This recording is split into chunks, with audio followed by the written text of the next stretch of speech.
All right, welcome to the Integrated Masculine series. I am your host, Willis, and in this video, we are going to talk about life as a series of problems and privileges, part 1 and 2.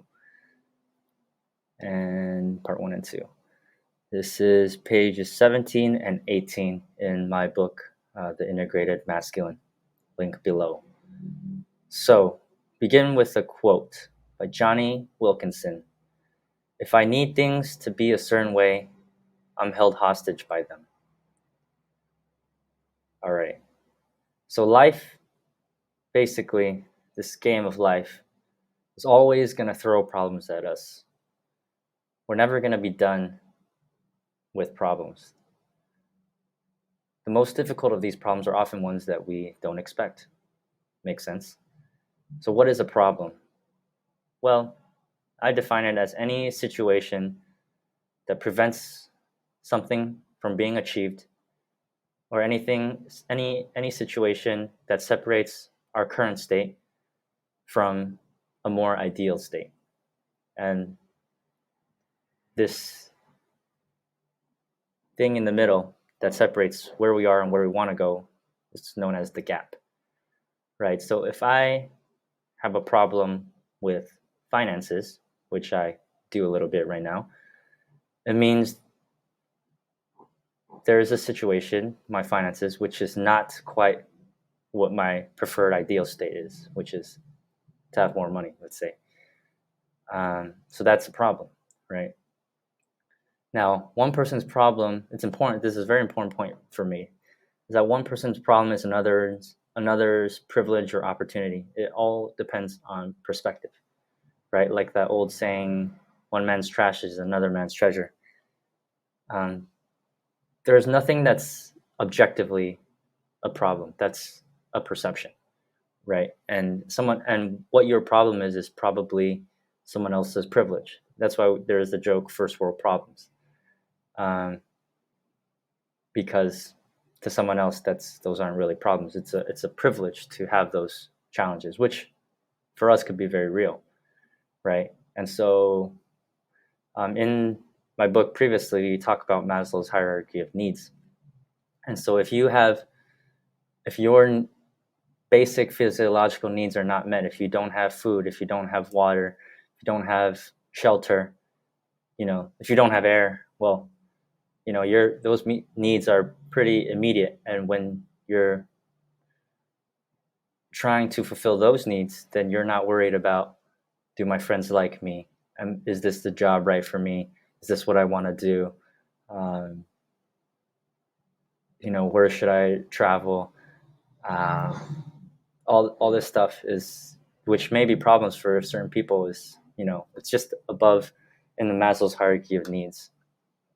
So, I mean, yeah, even to someone who has trouble finding food, let's say, someone who has trouble breathing, to them, a lack of food is a privilege because their need for air, for oxygen, is much more immediate.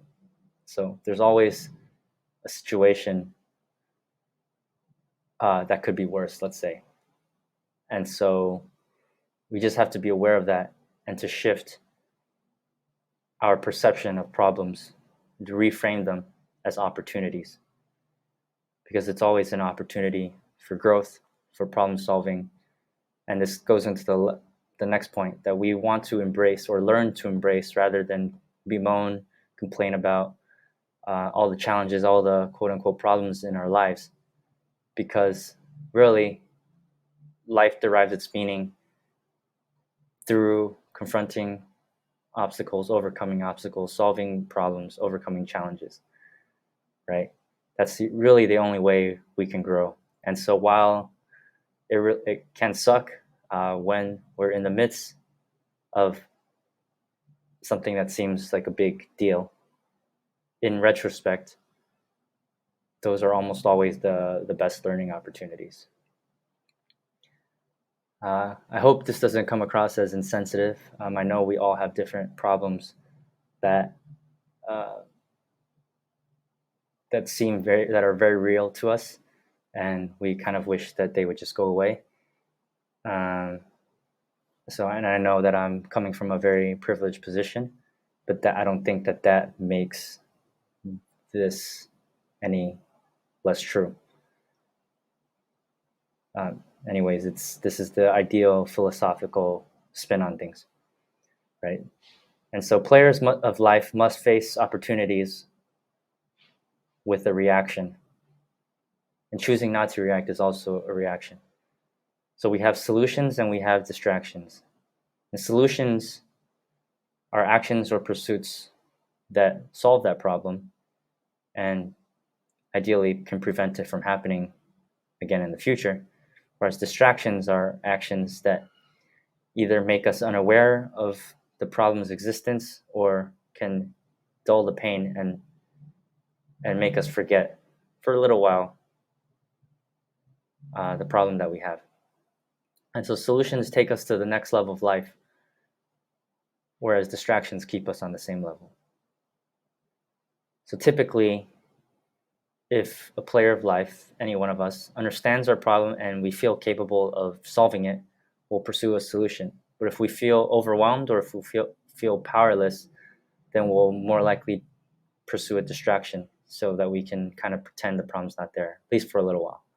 And the more we choose to do either, and it's important to note that those are ultimately choices, it becomes easier for us to do in the future until once it becomes automatic or unconscious, we call those habits. And solutions that become habits prevent us from falling back to previous levels, whereas distractions that become habits make us stuck on a level and we may not even be aware of it. So the formula for winning at the game of life is therefore incredibly simple, and I believe this is from Mark Manson. So, one, we want to be able to diagnose our own lives and to identify what we're doing, what we're doing are solutions and what are distractions. We want to minimize or eliminate distractions and improve our solutions, maintain those solutions as habits while moving on to solve higher level problems. And so, in conclusion, the purpose of life is not to control what happens to us, because we can't always do that, but we want to choose higher level reactions to what happens to us, to recognize that our reactions are a choice, our actions are a choice, and to pursue solutions as much as possible.